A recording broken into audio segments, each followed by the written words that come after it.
आपने देखा होगा पहले हम लोगों ने धुलियापार में जो बंद पड़ी चीनी मिल थी उसकी खाली जमीन में पहले हम लोगों ने वहां पर सीएनजी का प्लांट बिठाया। पराली से सीएनजी कितना उपयोग होता है याद करिए। आज अमेरिका ईरान का युद्ध चल रहा है, दुनिया में संकट है, लेकिन हमारे पास सीएनजी है तो हमारे यहां काम बंद नहीं है। इथेनॉल है, हमारा काम बंद नहीं हुआ है। अन्यथा अमेरिका जैसा देश भी जिस ऊर्जा में आत्मनिर्भर है, महंगाई 4 गुना हो गई है। 100 रुपए की वस्तु वहां पर 400 रुपए में मिल रही है। भारत में नियंत्रण प्रधानमंत्री मोदी जी के नेतृत्व में, यही नया भारत है।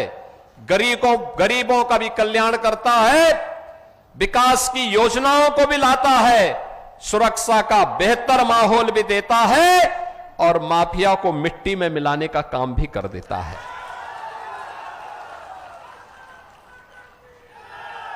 कोई सोचता था 2017 के पहले कि धुलियापार में इंडियन ऑयल का सीएनजी का ये प्लांट लगेगा, और कोई सोचता था कि सैजनवा की गीड़ा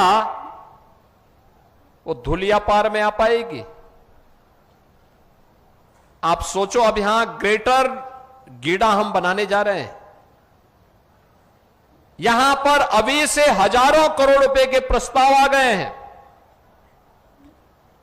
जिन प्रस्तावों को हमें यहां उद्योग के रूप में स्थापित करना है। इसमें सीमेंट की फैक्ट्री भी यहां लगने जा रही है। सीमेंट की फैक्ट्री आपके इसी धुलियापार क्षेत्र में लगने जा रही है। एक पावर प्लांट का भी, एक आधुनिक पेंट का भी, और साथ साथ अत्याधुनिक डिस्टिलरी भी, जिसमें आज की दवाइयां बनती हैं, जितनी भी ये मॉडर्न मेडिसिन है, एलोपैथ की दवा, इन सब के निर्माण की कार्रवाई भी यहां पर होने जा रही है। इतना ज्यादा निवेश के प्रस्ताव भारी पैमाने पर। अब डॉक्टर बनाने का काम, आयुष डॉक्टर, ट्रेडिशनल मेडिसिन का एक नया केंद्र चिल्लू पार बन रहा है।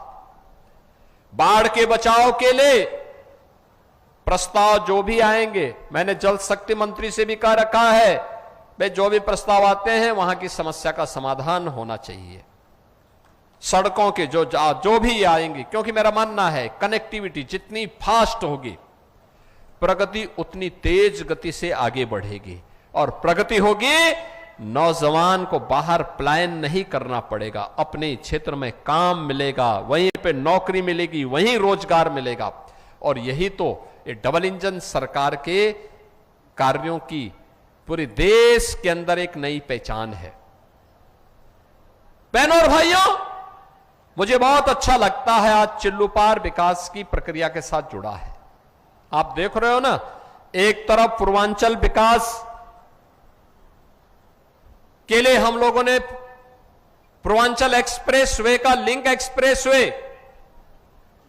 और दूसरी तरफ पूरी विधानसभा को आप देखिए, एक तरफ लखनऊ को जोड़ने के लिए एक्सप्रेसवे, लखनऊ गोरखपुर पूर्वांचल एक्सप्रेसवे, और दूसरी तरफ गोरखपुर वाराणसी को जोड़ने वाला NH 4 लेन का। कितना शानदार कनेक्टिविटी आपकी विधानसभा क्षेत्र का है।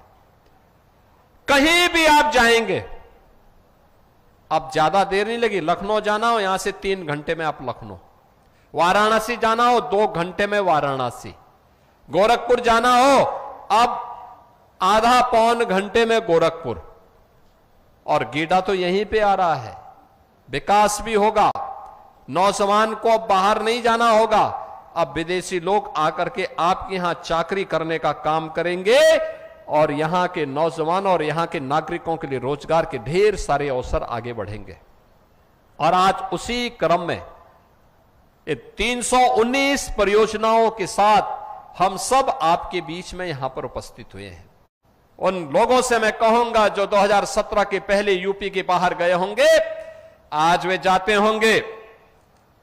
जो लोग उसको देख करके 10 कदम पीछे हटते थे, आज कहोगे उत्तर प्रदेश से आए हैं, चिल्लू पार से आए हैं, गोरखपुर से आए हैं, वह भी आपको गले मिलने के लिए 10 कदम आगे आकर के आपसे गले मिलने का कार्य करेगा। एक नई पहचान बनी है आपकी। ये नई पहचान आपकी विकास की इस यात्रा की नई पहचान है। और आज इसी नई पहचान के लिए मैं आप सबके बीच में आया हूं। हम विकास भी करेंगे, सुरक्षा भी देंगे, आस्था का सम्मान भी करेंगे और समृद्धि की नई ऊंचाई की ओर आप सबको लेकर के जाएंगे। और यही समृद्धि की नई इकाइयां, ये उद्योग लगने जा रहे हैं, यहां के नौजवान रोजगार पाएंगे। ये केवल उद्योग नहीं लगना है, हम वहां पे ऐसे इंस्टीट्यूशंस खोलेंगे जहां पर उस उद्योग के लिए उन नौजवानों को ट्रेनिंग दी जाएगी और फिर उन नौजवानों को वहां पे उस उद्योग में नौकरी भी दी जाएगी। यहीं पे हम तकनीशियन पैदा करेंगे, यहीं पे हम उनको ट्रेन्ड मैन पावर उपलब्ध करवा देंगे, यहीं पे हम यहां की बेटियों को भी नौकरी उपलब्ध करवा देंगे। बाहर जाने की आवश्यकता नहीं पड़ेगी।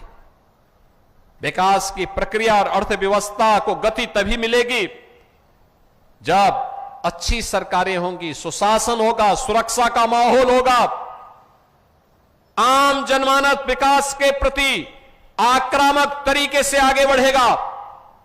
और विकास की उसी प्रक्रिया के साथ जोड़ने के लिए आज मुझे चिल्लू पार विधानसभा क्षेत्र में आने का सौभाग्य प्राप्त हुआ है। मैं चिल्लू पार के सभी नागरिकों को, सभी मतदाताओं को इन 319 परियोजनाओं की हृदय से बधाई देता हूं, अपनी शुभकामनाएं देता हूं।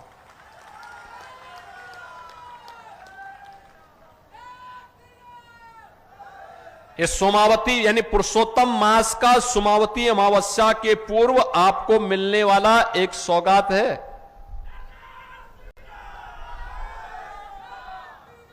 और मैं मानता हूं ये विकास की प्रक्रिया तेजी के साथ आगे बढ़ाएगी। विकास का कोई दूसरा विकल्प नहीं होगा और ये तभी होगा जब अच्छे लोग चुने जाएंगे। अच्छी सरकारें आई तब जब अच्छे लोग चुन करके गए।